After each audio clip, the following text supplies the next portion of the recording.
Australian bees are dying.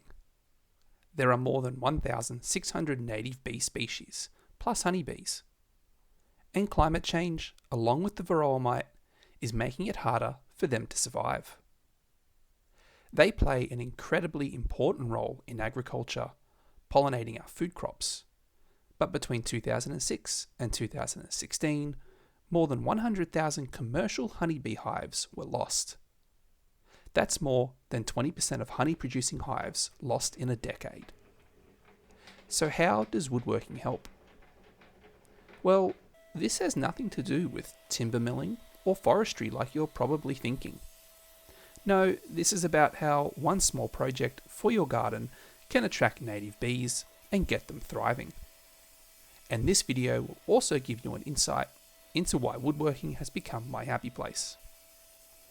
So my mum is a keen gardener, and now, in retirement, she's dedicating a lot more time to her garden. And bees, well, they pollinate everything. So if you want your garden to be healthy, you need bees. Apparently, one way to do this is to install something called a bee hotel. They're basically a small birdhouse with the front removed and the interior filled with small hollow tubes. But it's not quite as simple as that. In Australia, we want to be attracting native bees. We don't want to be attracting wasps or insects that hunt these bees or compete with them. And that means we have to be specific in the materials and dimensions we're using here. But I'll get to that later. First, let's have a look at what we're using and why we're using it. I went down to my local timber yard, Trend Timbers, and the guys down there sliced me up a nice piece of camphor laurel. If you haven't heard of camphor laurel, or sometimes it's just called camphor, it's a timber that's native to Southeast Asia and is the smell often associated with those sports ointments like Deep Heat. Camphor is often used in them.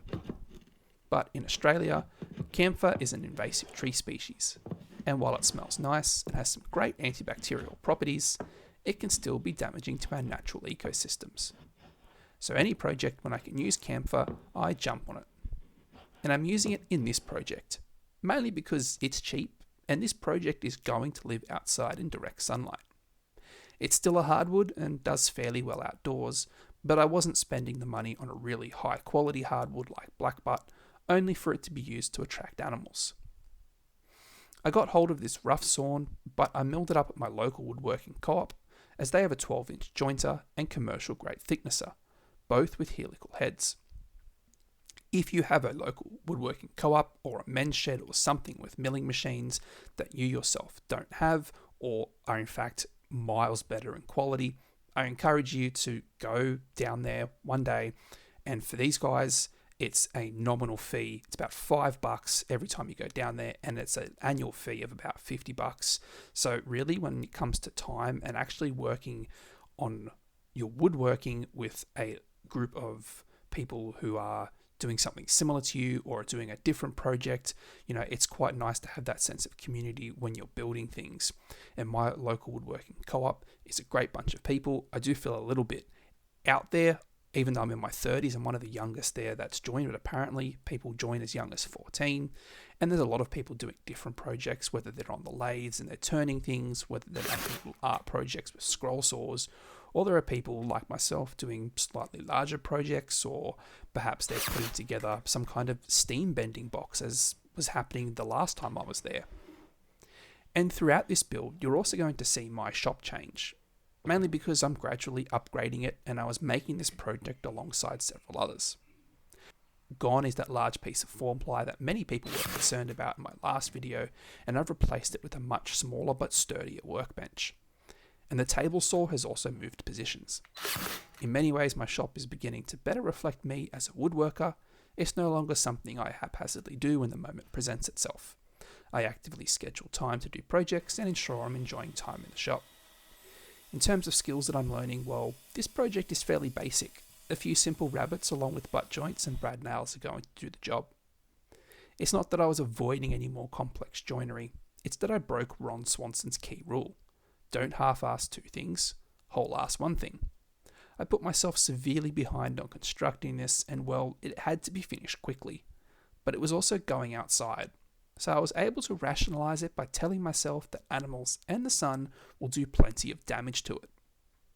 This project did allow me to fine-tune my rabbet joints. My wife bought me a router plane for Christmas, and it got its first workout here. In this video, I was still running with the standard blade on my table saw, so the grooves in the bottom of the joint needed to be removed. The more woodworking I do, the more I've found that I tolerate the power tools, but I really enjoy hand tools. For me, the power tools are necessary. They allow me to power through larger jobs and simplify a lot of processes. But the fine-tuning of hand tools is what I find much more engaging. Woodworking for me has become a needed break from the world around me. I've struggled and continue to struggle with my mental health, and one of the key issues I deal with is often a lack of purpose. My job, while busy and interesting, doesn't really feel that part of my soul that likes to see things all the way through to completion. But woodworking does just that. There's no better feeling than working hard on a piece of furniture or even a little project like this and putting that final layer of finish on it, knowing it's complete. Speaking of completion, I did plan ahead during this build to think about the final steps. Knowing this thing was going to have a roof on it, I decided to sand all of the internal faces before actually gluing everything together. And a brad nailer was actually something I didn't think I needed and didn't really want, until I saw a good deal on Marketplace. Then it was absolutely necessary, and I've used it more than I thought I would. I did get one on my battery platform instead of a compressor and separate nailer, so let me know if you prefer a battery-powered one or if you're all about the compressor. You've seen me whacking some glue onto what is the basic structure of the hotel. I'm using Type Bond 3 for its waterproof properties and the fact it's non-toxic. I don't want to be using anything here that could potentially harm the bees. I've also left a small lip at the entry to the hotel to give them a little place to land. Okay, so at the top I said I'd get into exactly what we're building. The bee hotel's exterior construction isn't super important. What I did need to be aware of was its depth, so it couldn't be more than 150 millimeters deep. Apparently, if it's too deep, it doesn't work. I also needed to ensure the back was fully encased. It's why you'll see me cutting some funky angles on the table saw and then gluing it to the back. Basically, I've never done a birdhouse or anything with an angled roof on it. I mostly do furniture, so I forgot that the triangle roof would leave a gap at the top of the back panel. The holes that the bees would enter or hang out in also couldn't be larger than 10 millimeters. I think in freedom units that's something like 3/8 of an inch or something. I don't know. Every time I hear Imperial, all I can think of is Grandpa Simpson talking about how his car gets 40 rods to the hogshead. The reason that this can't be larger than 10 millimeters is it would then attract predators or larger insect species, negating the entire reason for building this thing. And I'm mainly building it because Mum asked, and well, you can't say no to your mum. Sure, I could have bought one, but I had the tools and most of the skills to build it. Now, if I had more time and wasn't trying to do too much at once, I'd have ensured the back panel was one solid piece and it fit nicely on, but we'll just have to go with it. In terms of finish, I only applied it to the outside. This is an oil-based finish, and I was concerned that applying it to the inside could upset the bees due to off-gassing, and I didn't want to risk it. So a couple of coats to the outside will protect for a while before, the elements eventually get to it. At the end of the day, the sun always gets to whatever project you have outside. I used some hardwood offcuts alongside some bamboo to provide the nesting holes for the bees.